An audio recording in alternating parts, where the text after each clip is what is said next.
एक जो मैं चेंज चाहूंगा कि ट्रिपल एच के आने के बाद से इम्प्लीमेंट हो, एंड दैट इज कि यार देखो डब्ल्यूडब्ल्यूई और सोनी का जिस तरह का रिलेशन है कि आप वीडियोस नहीं डाल सकते हो इंडिया में, और मतलब दिख नहीं सकती डब्ल्यूडब्ल्यूई से रिलेटेड कंटेंट भाई साहब। जीआईएफ भी जो होती है ना, अगर वो भी 6 सेकंड से लंबी हो गई ना भाई साहब, उस पर भी क्लेम आ जाता है, ब्लॉक कर देते हैं। चलो क्लेम आ जाए 1% को, ये ठीक रहता है कि चलो वीडियो तो दिख रही है, भाई ब्लॉक ही मार देते हैं। तो आई जस्ट वांट कि भाई सोनी के साथ पहले तो अपने रिलेशन ठीक करो। ऐसा लगता है कि भाई ये पता नहीं सौतन होगी उनकी और हमसे बदला निकाल रहे हैं, हद है यार। वैसे पूरी दुनिया डब्ल्यूडब्ल्यूई पे रिएक्शन देती रहती है, वो विदेश में, oh my God what a move that was, और हम यहाँ पे ऐसे बैठे रहते हैं, हम देखते रहते हैं, रिएक्शन भी कुछ होता है। क्या दिन थे वो भाई जब 2020 की रॉयल रंबल के रिएक्शन डाला था, आहा भाई। अगर उस दिन रिएक्शन की दोनों वीडियोस भी मैं डाल देता ना, तो उस दिन 5 नहीं 7 वीडियोस आती उस सिंगल डे पे। That would have been the record. तो गाइस जो चैंपियंस ऑफ द वर्ल्ड, मैं हूं 3DX चेतन। विंस मैकमैन के एग्जिट के बाद भाई साहब बहुत सुपरस्टार्स बौखला रहे हैं, because there were some superstars जिनको पर्सनली विंस मैकमैन से ही दिक्कत थी, and now reports are actually saying कि बहुत सारे रिलीजेस, बहुत सारे टॉप फ्री एजेंट्स एक्चुअली में अब डब्ल्यूडब्ल्यूई में आने को तैयार हैं, now that triple H is the owner of the at least creative world. तो ऐसे में काफी सारे एनएक्सटी के जो रिलीज हो चुके सुपरस्टार्स, उनसे बात करी रिपोर्टर्स ने, एंड काफी सारे टॉप फ्री एजेंट्स, उनसे भी बात करी, तो वो लोग विलिंग है कि हाँ भाई साहब हम यहाँ पे कॉन्ट्रैक्ट साइन करके आ सकते हैं डब्ल्यूडब्ल्यूई के अंदर, क्योंकि अब ट्रिपल एच से हमें कोई दिक्कत है ही नहीं। देखो विंस मैकमैन से डरने वाली बात तो थी, जो 76 की एज में इतना खुले सांड की तरह था भाई साहब।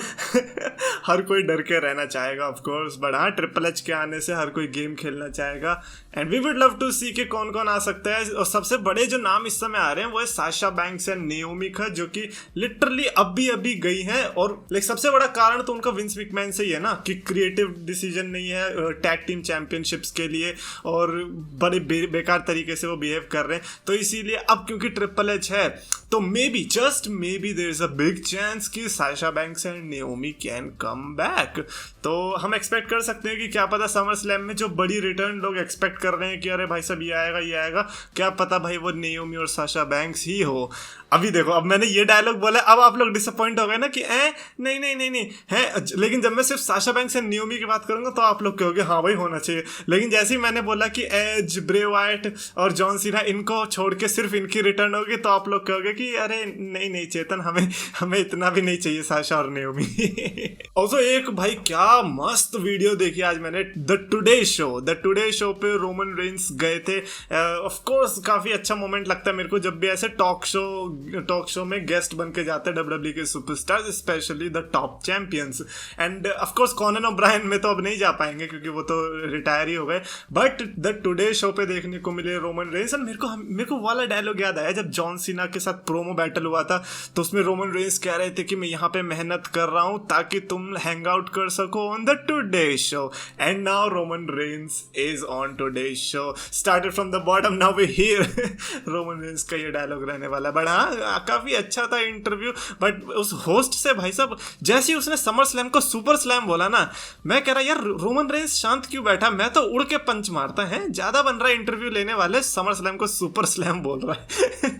मैं तो ये सोच रहा हूँ कि अगर उसको बता दिया कि भाई साहब AEW जैसी भी कोई कंपनी है, वो तो पागल हो जाएंगे, कहेंगे क्या बात कर रहे हो, ऐसा कुछ भी चल रहा है क्या। बाय द वे एक ट्वीट मेरे को याद आया, किसी बंदे ने लिखा था, AEW का कोई ट्वीट था, उसके अंदर रिप्लाई लिखा था उस बंदे ने कि ये WWE के कितने शोज हैं भाई साहब, हर हफ्ते में कितने दिन आती है। उसको लगा कि वो जो डायनामाइट है वो WWE का ही शो है। That was very savage. But आज के इस रोमन रेंस के इंटरव्यू से बेसिकली उन्होंने ब्रॉक लेसनर और खुद के बीच होने वाले मैच पे जब उनसे पूछा गया कि ये लास्ट ही होने वाला है, तो उन्होंने एक तरह से कंफर्मेशन ही दे दिया कि हाँ भाई साहब ये लास्ट ही हो सकता है, क्योंकि ब्रॉक लेसनर एक ऐसा एथलीट है जिसके साथ लड़ने में ही बड़ा पेन होता है। तो मैं तो डेफिनेटली चाहूंगा कि ये लास्ट हो और उसे हरा भी दूंगा। तो जो भी है भाई, जीतना हारना तो अलग बात है, वी जस्ट वांट कि आप लास्ट वाले वर्ड पे फोकस करें एंड उस पर स्टिक रहें। एंड क्योंकि विंस मैकमैन जा चुके हैं, आई डोंट थिंक सो कि ये मैच दोबारा से देखने को भी मिलेगा। अब तो ये और भी ज्यादा कंफर्मेशन हो चुका है। एंड फाइनली WWE के सेल की बात करें, क्योंकि WWE कह रहे थे लोग बिक जाएगी विंस मैकमैन के जाते। पहली बात तो विंस मैकमैन के जाते ही स्टॉक उठ गया भाई साहब, अंडर $60 वो ट्रेड कर रहा था। एंड जैसे ही विंस मैकमैन का रिपोर्ट आई और उसके बाद मार्केट खुली तो वो $70 के ऊपर ट्रेड करने लग गया। लोग बौखला गए, लोग कह रहे कि यार हमने तो डाउनफॉल सोचा था WWE का, यहाँ तो उल्टा ही हो रहा है। निक खान ने भी इंटरव्यू के दौरान बताया कि देखो हम कोई कंपनी बेचने नहीं वाले हैं, तुम अपना ऑफर दो, कुछ भी दो, हम यहाँ पर सिर्फ कंपनी की ग्रोथ चाहते हैं। We are not interested in selling this company. हमने कोई ऐसी मीटिंग भी नहीं करी है, हमें बस इसकी कंपनी की ग्रोथ में इंटरेस्ट है। ऐसा कोई बंदा कब बोलता है जब वो एक्चुअली में सेल कर रहा हो।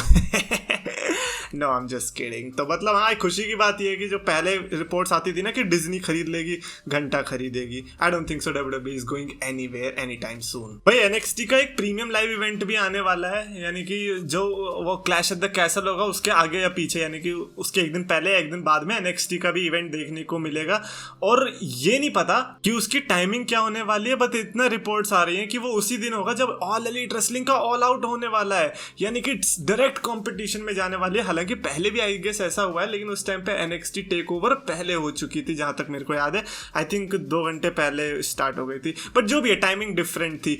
तो अगर ट्रिपल एच के अंदर कॉम्पिटिटिव स्पिरिट जिंदा है और उसने मीम्स देखे हैं कि भाई किस तरह से लोग कह रहे कि NXT डर के भाग गई, तो भाई साहब वो बंदा ना डायरेक्ट स्ट्रेट कंपटीशन दे सकता है कि भाई जिस टाइम पे ऑल आउट आएगी उसी टाइम पे NXT का प्रीमियम लाइव इवेंट चालू होगा। और अगर ऐसा हो गया तो समझ लेना भाई साहब ट्रिपल एच को चाहिए अब स्ट्रेट कंपटीशन। देखो मैंने तो पहले ही ट्वीट डाल दिया था कि dear all elite wrestling fans, Vince McMahon तुम पे रहम कर रहा था, भरोसे वालों, स्टेफनी नहीं करेगी तो खुश होने से पहले 10 बार सोचना। Thank you. और वो कहीं ना कहीं मेरे को सामने दिख रहा है। विंस मैकमैन को इतना फर्क भी नहीं पड़ता, लेकिन भाई साहब ये ट्रिपल एच और स्टेफनी की अगर सनक गई ना भाई, ऑल एलीट रेसलिंग तो छोड़ो, ऐसी 10-15 कंपनियां जो कि रेसलिंग इंडस्ट्री में नहीं है ना, वो भी निकल लेंगी। एनीवेज कमेंट्स भी ले लेते हैं। आशुतोष श्रीवास्तव ने लिखा कि returns that can happen at SummerSlam, Edge, Charlotte, Bayley, maybe Bray and Cena. अच्छा हुआ जल्दी कमेंट खत्म कर दिया, मुझे तो लगा कि आप कम से कम 10-15 और लिख देते, एक तो हो ही जाता। Okay I will tell you what, ये जो आपने 5 नाम लिखे ना, इसमें से सिर्फ एक ही बंदे का रिटर्न होने वाला है।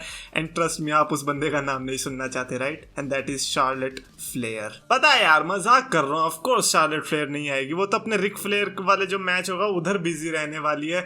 लेकिन फिर भी मेरे को लगता है कि इन 5 में से सिर्फ एक ही रिटर्न हम एक्सपेक्ट कर सकते हैं, और वो रिटर्न कौन होगा ये तो देखो कोई नहीं जानता, ये तो हमें प्रिडिक्ट करना पड़ सकता है। अंकुर सिंगर ने लिखा कि if you want views just put AJ on thumbnail, glad you felt that AJ need change because mostly everyone talking about Brock versus Roman and I think that is over pushed.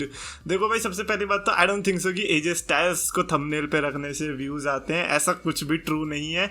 I think जहां तक मैंने analyse किया है उसमें Roman Reigns, Brock Lesnar, ओमॉस या फिर जितने भी आप ऐसे जाइंट्स ले लो उन सुपरस्टार्स को, वीर महान को, शैंकी को, ये ऐसे कुछ सुपरस्टार्स हैं जो कि आपको एक्चुअली में व्यूज दिलाते हैं, not AJ styles. I know that hurts because मेरा भी फेवरेट AJ स्टाइल्स ही है, इसीलिए मैंने वो वीडियो भी बनाई। एंड मेरा थंबनेल पे रखने का कारण ये था कि भाई क्योंकि AJ स्टाइल्स है उस वीडियो में, तो थंबनेल में क्यों नहीं रखूंगा, जब टाइटल ही वही है तो फिर क्यों नहीं। और रही बात रोमन वर्सेस ब्रॉक की, लोग बात कर रहे हैं, दैट इज बिकॉज कि समर स्लैम में वो है, AJ स्टाइल्स नहीं है, तो इसीलिए लोग रैंडमली कुछ भी नहीं बता सकते ना AJ स्टाइल्स के बारे में। So there is a reason कि मेन इवेंट को पे पर व्यू का मेन इवेंट क्यों कहा जाता है, बिकॉज उसके बारे में बातें होती है, पे पर व्यू उसकी वजह से मोस्टली ज़्यादा जो है सेल आउट होता है। तो यू कैन नॉट से कि हाँ ओवर पुश्ड है, that is the whole point about main event. Anyways that's it for this video. Definitely comments पे आप अपने थॉट्स लिख के बताना कि क्या आपको लगता है कि डायरेक्ट कॉम्पिटिशन मिलने वाला है ऑल एलीट रेसलिंग को या नहीं। कमेंट्स में लिखो, और अगर आपको वीडियो पसंद आया तो प्लीज लाइक करो, शेयर करो, चैनल को सब्सक्राइब करो।